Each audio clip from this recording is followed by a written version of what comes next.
actualidad, espectáculos, negocios, deportes, todo en TV Radio Miami, la nueva televisión. Agustín Rangugni, un periodista sin libreto. Hola, ¿cómo le va? Un gusto de saludarlos.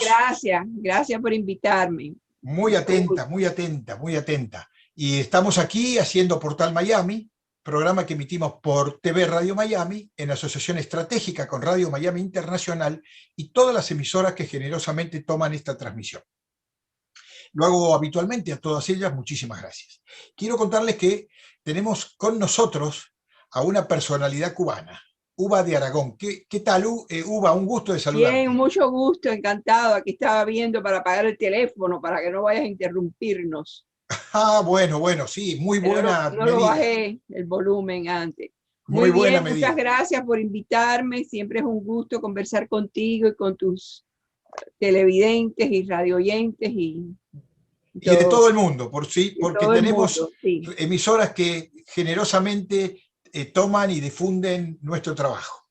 Sí, Uva, sí. Tú eres una personalidad de la literatura con un olfato increíble para analizar la problemática económica, política y social de Cuba, y por supuesto para eso siempre te tenemos de referencia. Antes de empezar, ¿estás pensando publicar algo nuevo en este tiempo? Oh, sí. Bueno, he estado trabajando casi un año en unas memorias de mi infancia y adolescencia, y que el texto está terminado, pero le hemos añadido unas pequeñas biografías de personajes que yo conocí, porque tuve el privilegio de conocer a gente bastante importante, pero que no todo el mundo conoce. Entonces esas biografías han costado trabajo, más trabajo para mí que el texto original, y también material gráfico, y ahora bueno, estamos en el diseño. Ese libro me tiene muy ilusionada, y también esta pandemia pues he aprovechado para organizar un poco mis papeles, que estaban en un estado bastante desastroso.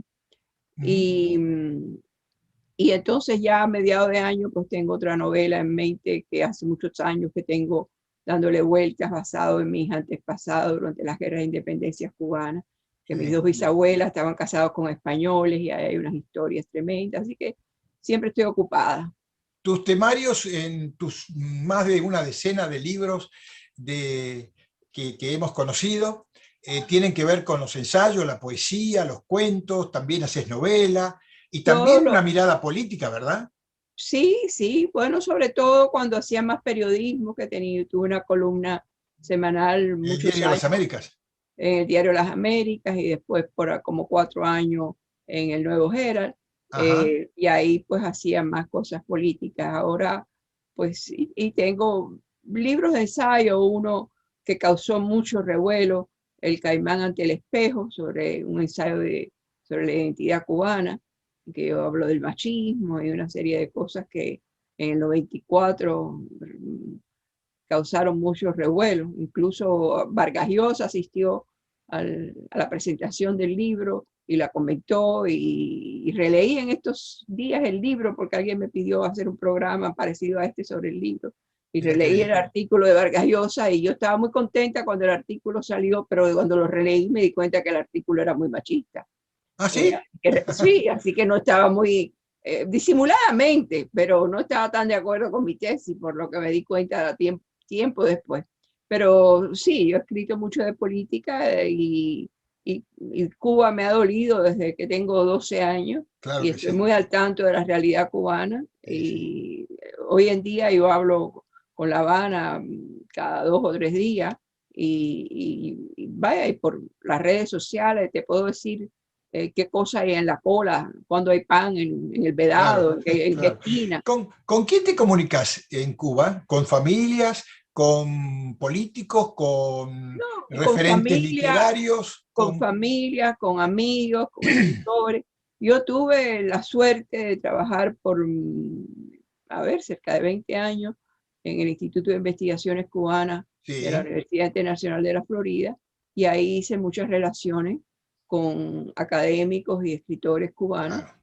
Lamentablemente en los últimos años algunos han muerto, como Enrique Pineda Barnell, cineasta que yo quería muchísimo, pero otros pues no, y otros que eran más jóvenes que yo, y tengo algunas amistades entrañables en ese mundo, y tengo familiares también, y además hasta desconocidos, porque hoy Claro. en las redes sociales Hoy día, claro. uno pues conoce gente que no conoce, ¿no? Sí, señor, sí, señor. Y dime, yo sé que desde 1959 que llegaste aquí a los Estados Unidos, siempre mantuviste una visita frecuente a Cuba. ¿Cuál fue tu último viaje? Bueno, no desde que llegué, al contrario, yo estuve 40 años sin ir a Cuba.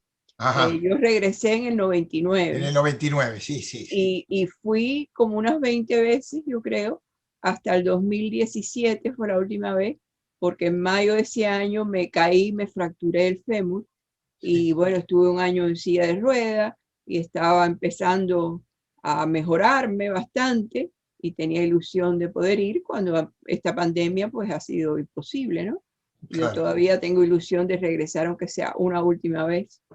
La Habana es difícil para una persona que ahora camina con bastón porque las aceras están muy rotas, hay muchas escaleras, entonces no es un lugar fácil para una persona con miedo a caerse, ¿no? Claro. Eh, Pero no le has perdido ni un centímetro a la Mira, yo tengo un actualidad. amigo que me dice que yo resido en Miami y vivo en La Habana. Sí, no, pero eso es muy común entre todos aquellos que hemos emigrado a nuestros países. No tenemos Sí, todavía. pero en algunos más que en otros. Ah, claro, por Por supuesto, ejemplo, unos mis más que hermanas otros. no tienen esa obsesión con Cuba que tengo yo. No, Bueno, pero no es malo, no es malo. no me quejo. Siempre el origen es el origen. Pero te iba a preguntar, Uva, que evidentemente cuando viajabas a Cuba sabías que la gente te reconoce porque tu nombre y tu pluma a través de tus libros y tantas cosas, evidentemente te conocen. Me imagino que seguirás recibiendo información de muy buena fuente de cuál es la actualidad de Cuba. Sí, sí. Y la actualidad de Cuba, y además no solo ya por las relaciones que yo tenga, sino porque hoy en día, con las redes sociales y los Claro. videos, hay cosas que se pueden seguir prácticamente en vivo. Ujú. Lo que pasó el 27 de noviembre, por ejemplo, yo lo estaba siguiendo en vivo porque tenía personas que me estaban mandando videos de lo que estaba pasando en ese momento. Y las redes sociales y que los cubanos tengan celulares y que hagan video ha cambiado la dinámica de la información. De una Ujú. información que estaba controlada por el Estado totalmente a unos periodistas independientes y a cualquier ciudadano poder hacer un video y poderlo mandar al exterior y ver las cosas, no como te las cuentes, sino como pasan, en el momento que están pasando. O sea, que aparte de las relaciones que yo pueda tener, las redes sociales y los videos y los celulares han cambiado la capacidad de uno Claro, por poder estar supuesto. Hoy está todo informado. cerquita. Todo está cerquita. Y lo que yo veo es que hay muchos cambios en las nuevas generaciones. Y ya, yo veo que contrario, por ejemplo, la crisis del periodo especial en el 94, pues fue una crisis económica, la caída de la Unión Soviética. Pero ahora no solo el capital financiero lo que falta, es el capital simbólico. O sea, ya la legitimización de la revolución, el prestigio, la fe que podía tener el pueblo cubano en la revolución ya no existe. Y sobre todo en las nuevas generaciones. Entonces, Hoy día, ¿cómo podrías dimensionar la presión del gobierno contra la sociedad de cada uno de los cubanos que viven en la isla? ¿Cuál es la situación que hoy conoces? mira, Depresión, siempre, la, siempre depresión y de parte del pueblo de necesidades, ¿no? la presión es grande. Por ejemplo, hace 2 días han hecho un nuevo decreto que se supone que haya ciertas zonas que estén, vamos a decir, restringidas o separadas para que por ellos puedan pasar las personas del gobierno. Entonces, tú tienes que pedir permiso para cualquier cosa que tienes que hacer. Bueno, algunas cosas son normales, que uno haga un cambio de dirección, que si se vende una propiedad, que si no se muda, pero otras cosas como por ejemplo, actividades en la vía pública, religiosas, deportivas, artísticas. O sea, yo pienso con tanto que juegan los niños a la pelota en la calle en Cuba, que cosa que hice yo, o montan bicicleta, por lo que dice ese decreto, hay que pedir permiso hasta por jugar a la pelota en la calle, porque, vaya, en actividades deportivas en vías públicas. Bueno, yo he visto tantos niños jugando, y yo lo hacía de niña en las aceras, jugando a la pelota, y hasta eso hay que pedir permiso. Entonces, cada vez están tratando de legalizar la represión. Sí, sí. Y los cubanos han perdido el miedo. Ya hablan, dicen las cosas en las redes sociales, en la calle. Este año ha habido, en el mes de febrero, hubo 179 protestas en Cuba. La mayoría, un 70%, de orden político y el resto de orden económico y social. Y por orden económico y social quiero decir cuando en una cola no hay pan, cuando desalojan a una persona. Un país que no te da facilidad para comprar cosas de construcción y entonces te multa si la casa está en mal estado. Pero si no hay donde comprar pintura, donde hay que comprar cemento, si no me das a donde mudarme y la casa tiene 60 años y además me multas, entonces todas esas cosas cuando viene alguien a desalojar a alguien, pues la gente del barrio sale y protesta y les dicen cosas a la policía. O sea, hay problemas que son más allá de lo político, que son... yo estoy enterada hasta si un domingo no hay donde comprar pan en el barrio del Vedado. Y cuánto dura una cola. Y claro, lo de la pandemia ha agravado todo, porque... Claro. Y en los cambios económicos que han hecho en Cuba, que hacían falta, pero que los han hecho en el peor momento. O sea, se han aumentado los sueldos y las jubilaciones, pero se han aumentado los productos a unos precios, el precio de la electricidad, el precio de la comida más básica, que aunque se haya aumentado el salario y la jubilación, no alcanza. Claro. Entonces hay el mercado negro es siempre la solución. Y una cosa que empeora la situación es que la pandemia ha habido un encierre, un cerrar al país, con lo cual no ha habido las entradas del turismo, se han hecho más difíciles las remesas, se han hecho casi imposibles los viajes de los parientes que llevaban cosas, porque tú puedes por alguna vía mandar dinero, pero si no tienen cómo comprar una medicina. Actualmente hay en Cuba una epidemia de sarna. Sarna, una enfermedad que le da a los perros. Y no hay una pomadita que se compra en cualquier parte para aliviarla. Yo leo los mensajes de las madres que tienen un niño que no puede dormir por la picazón que tiene y no pueden encontrar. Hacen cosas, medicinas caseras de hervir tal hierba, qué sé yo, para tratar de aliviarla, pero no hay en la farmacia una pomada que es sencilla para aliviar una enfermedad como eso, me parece una cosa de la Edad Media, que puede haber en un país, una epidemia de sarna, que es una enfermedad que le da a los perros. La situación de Cuba yo creo que es el peor momento que está pasando el país. Claro. Que por supuesto hay que dimensionarlo porque siempre fueron muy difíciles para el pueblo, ¿verdad? Muy doloroso para el pueblo.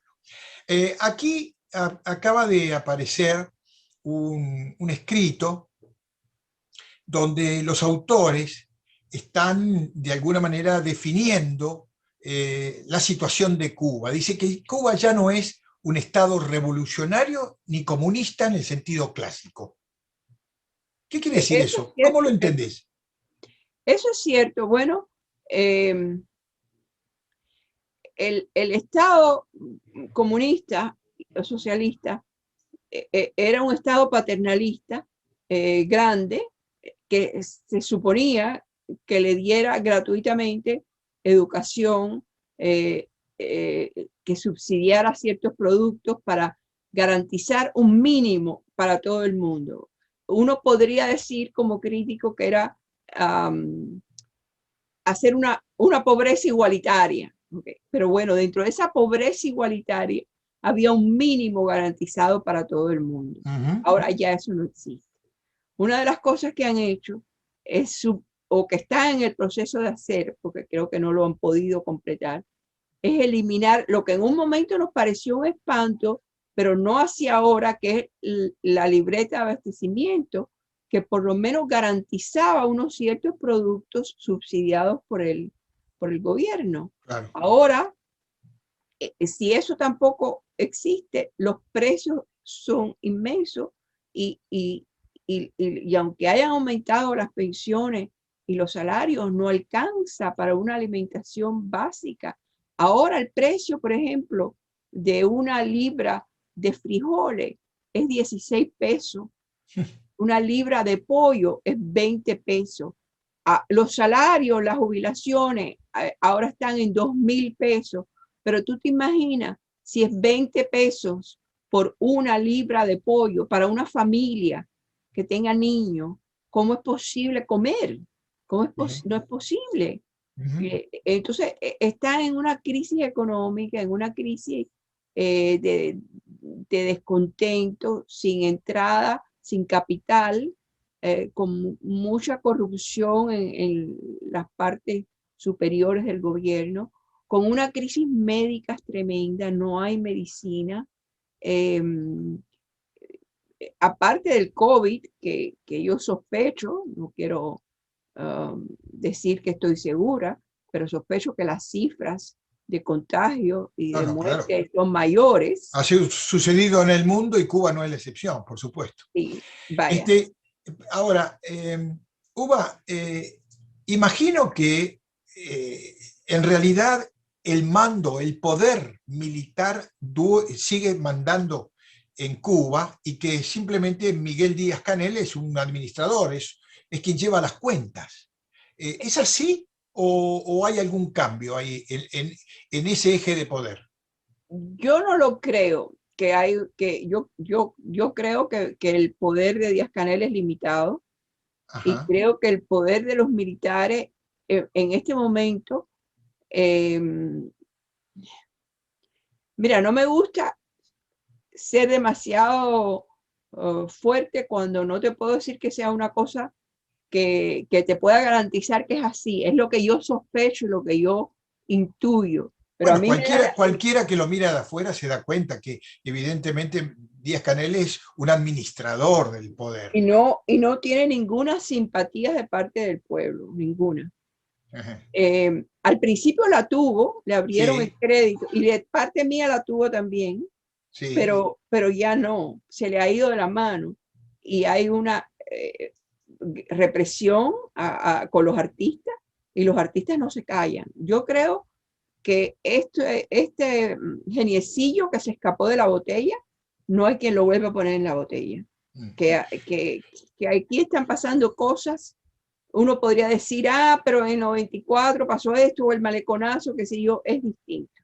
Antes estaba Fidel Castro, que con todo lo malo, lo bueno, era un líder y tenía un carisma y la gente lo respetaba y tenía un aura y llegaba y hablaba y además tenía habilidad, prometía una cazuela, prometía un refrigerador, unos bombillos, unas cosas, pero ya no está esa figura.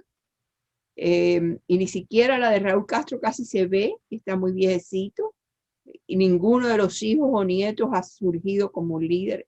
No hay un líder en Cuba, hay unos viejos militares que están robando a manos llenas. Uno de los nietos de Raúl o de Fidel salió hace poco en medio de esta pobreza con un carro riquísimo, con un video manejando. Sí, lo vimos en las redes sociales. Vaya, eso a la gente la pone furiosa. Claro que sí, claro que sí. Uva, como se nos va el tiempo, quiero aprovecharte bien. Tú conoces muy bien todo el paño, incluso el internacional, con referencia siempre a Cuba. ¿Cómo ves esta nueva relación bilateral con el nuevo gobierno de Estados Unidos? ¿Qué posibilidades hay de acuerdos o desacuerdos? Mira, yo siempre, o no siempre, vamos a decir, pero desde hace muchos años, he estado de acuerdo con la política que mientras más relaciones y más apertura haya, mejor para Cuba. Y sigo de acuerdo con eso. Y creo que las medidas de Trump no han sido favorables, y creo que eso Biden lo va a ir cambiando. Pero lo que sucede, como sucedió con Obama cuando fue electo, y el pueblo de Cuba, igual ahora con Biden, tenía mucha ilusión de los cambios, es que ambos han llegado a la presidencia en momentos de crisis. Y nosotros los cubanos nos creemos que Cuba es lo más importante. Y en la política norteamericana, cuando hay que controlar una pandemia y una situación económica y restablecer el prestigio de Estados Unidos en el mundo, Cuba lamentablemente no es una prioridad. Entonces, yo creo que va a haber cambios en esa política, pero no van a ser tan inmediatos. Porque primero es que la misma pandemia, ¿qué cambios son algunos de los cambios que puede haber?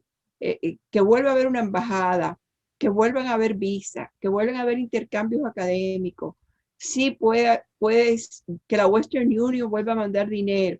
Eso de la Western Union puede ser que el embargo lo hagan más flexible, puede ser. Pero en cuanto a los viajes, a los intercambios, a toda una serie de cosas, hasta que la pandemia se controle, no va a suceder.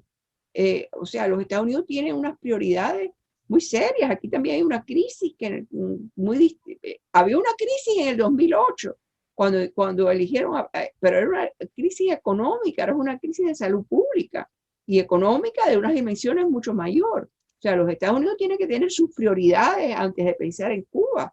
Como cubana yo quisiera que sí, pero yo entiendo que no puede ser lo primero que atiendan. Que yo creo que va a haber cambios.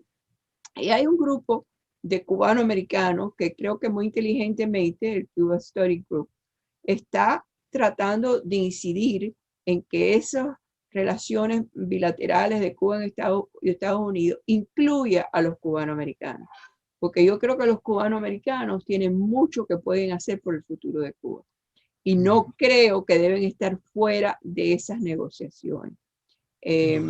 Porque pueden ayudar con los pequeños negocios, pueden ayudar a enseñar, tienen el poder de hacer agentes, de tener relaciones, de ayudar para conseguir préstamos, de ayudar a cómo se monta un negocio, de invertir en el país, de hacer, muchas cosas.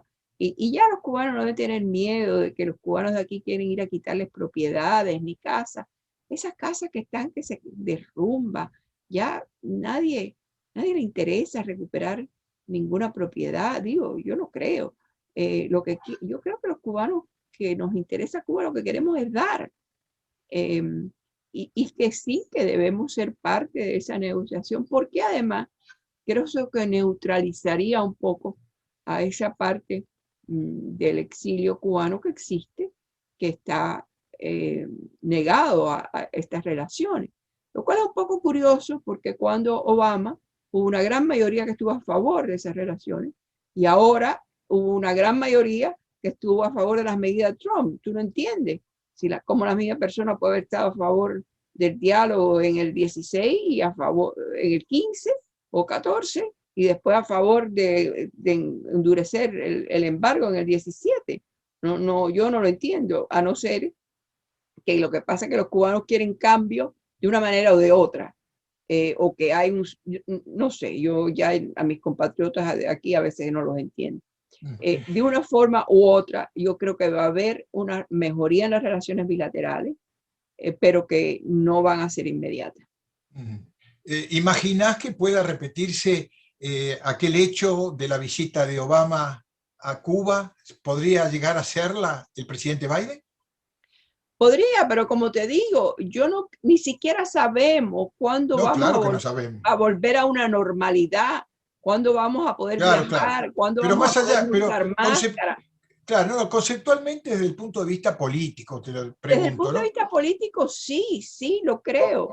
Pero creo que esta vez, dada la situación interna de Cuba, el gobierno americano tiene que exigirle un poquito más a Cuba. Y los cubanos que vayan a negociar con los americanos deben aprender que a las mesas de negociaciones se va con dos habas, una para llevar y una para traer. Tú no vas nada más que para coger.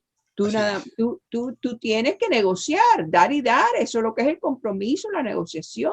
Entonces yo todavía ya oigo, sin que haya habido nada, cubanos del gobierno o simpatizantes que ponen en la red: sí, se puede negociar con país, pero sin alterar la soberanía cubana, Mira, con la soberanía no se llenan los platos de comida. Además, ¿qué cosa? Es una cosa muy abstracta. Los americanos no quieren invadir a Cuba, no les interesa esa bobería, que no se quieren comprar ese dolor de cabeza, ese país que está en ruina. ¿Quién quiere? ¿Quién quiere meterse en Cuba?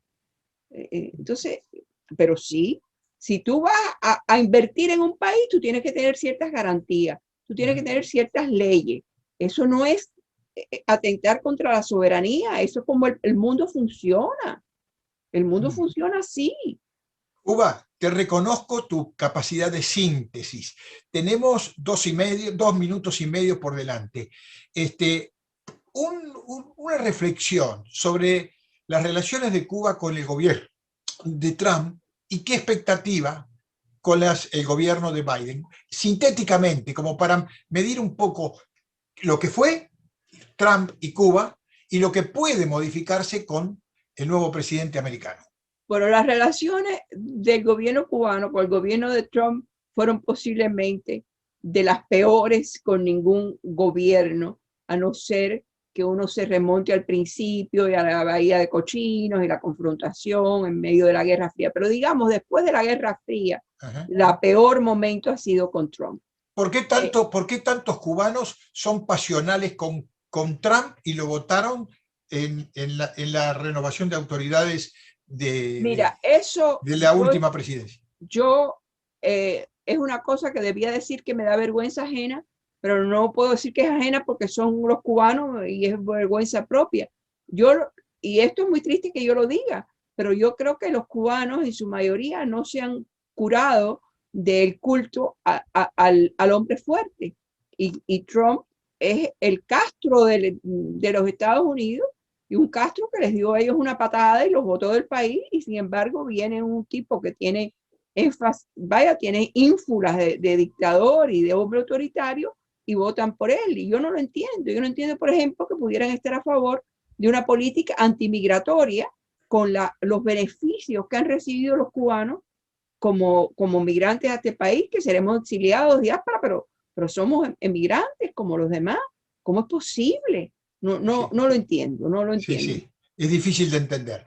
Uva de Aragón, un lujo tenerte aquí en nuestro programa. Muchísimas gracias. Sé que dejás cosas por hacer, por atendernos a nosotros, pero eso te imaginás que merece nuestro agradecimiento. Así Muchas gracias a ti. Un beso muy grande y mucha suerte. Gracias, igualmente. Uva de Aragón, un lujo cubano aquí para analizar esta realidad, para conocer su pensamiento, un pensamiento que guía y que muchos cubanos tendrían que asimilarlos y seguir ese rumbo que ella guía, porque conoce muy bien Cuba, porque ama Cuba y porque quiere lo mejor de Cuba. La pausa y volvemos.